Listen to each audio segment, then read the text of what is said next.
Okay, so I'm going to show you how easy it is to make a lab case inside of EagleSoft. So what we'll do is we'll go ahead and click on the appointment and we'll click on lab tracking.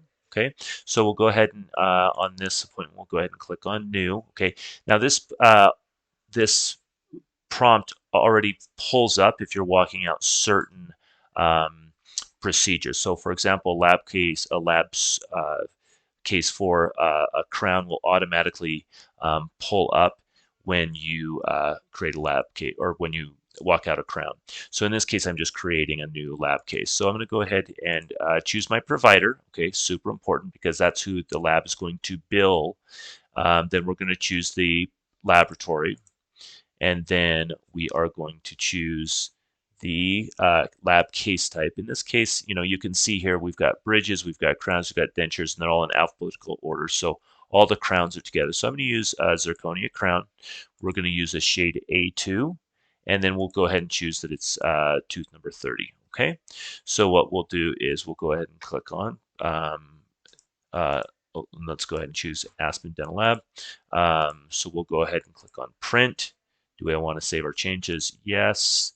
So we'll go ahead and this will show us the lab slip that's going to be printed. Super important. It's going to have the name of your practice here, so they know which office it came from.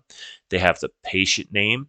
They have the provider name, obviously the laboratory, the crown, zirconia, which we chose, the date that it's open, and it already has the due date here, okay? And then we have the shade, and then we have the description. If we wanted to add in the description, we could add in additional information here. Please stain occlusal, something like that, okay? So I'll just type in some random description there. We'll click on print, and you can see that shows up right here. Okay, so then we'll go ahead and click on print, click OK, and then that'll go ahead and print. And then you'll see that we have this lab case that's open. So if we, let's say that this is the crown seat appointment, or let's go ahead and just make a crown seat appointment here. Okay, so when that lab case comes in, all we have to do is we come in here, we click apply, and we'll go ahead and apply that. Now you can see that it assigns a beaker icon to that lab case, okay? But you can see that the beaker icon is empty, meaning the lab case has not been returned, okay? So what we're going to do is I'm going to click here again. We're going to click on lab tracking, and once the lab case comes in, let's say it's coming in on the 25th, or let's say it came in on the 25th, we'll go ahead and click on OK.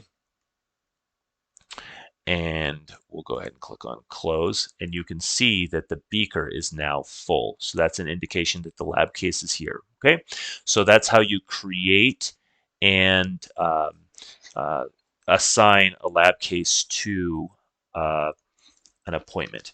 Now, there are cases where where providers will do like a same day, or they'll do like a denture repair.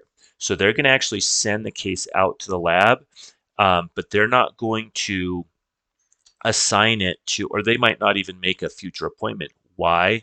Because they want the lab to call, or they want the front office to call as soon as that lab case comes in. Because as all lab cases come in, the front is assigning it to appointments. And if they don't see an appointment, then the protocol is that they need to call the patient and get them scheduled to come in and basically create the appointment, assign the lab case to it, and then have it returned so it fills the beaker.